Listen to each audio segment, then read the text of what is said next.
Sa aming mga minamahal na kababayang Pilipino at higit sa lahat, sa aming mga pinakamamahal na mga anak, yung susunod na henerasyon ng mamamayan at leader ng ating bansa. Ang halalan nito ay hindi tungkol sa mga kandidato o ang kanilang kandidatura. Ito ay tungkol sa kinabukasan ng ating bansa at kinabukasan ninyo, kayong aming mga anak.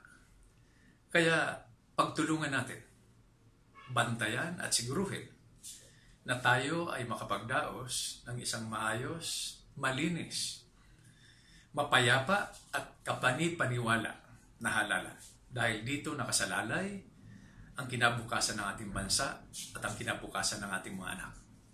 Pagtulungan natin ito, bantayan natin na walang dayaan.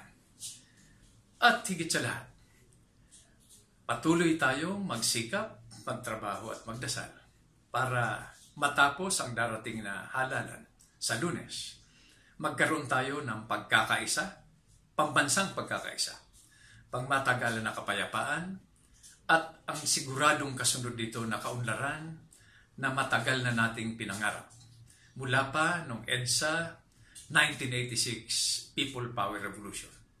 Pagtulungan natin ito, magkaisa tayo, magdasal tayo, magsikap tayo, dahil ito ang kabuuan ng lahat nating pangarap. Maraming salamat, mabuhay tayong lahat. God bless our country, our people, and our children.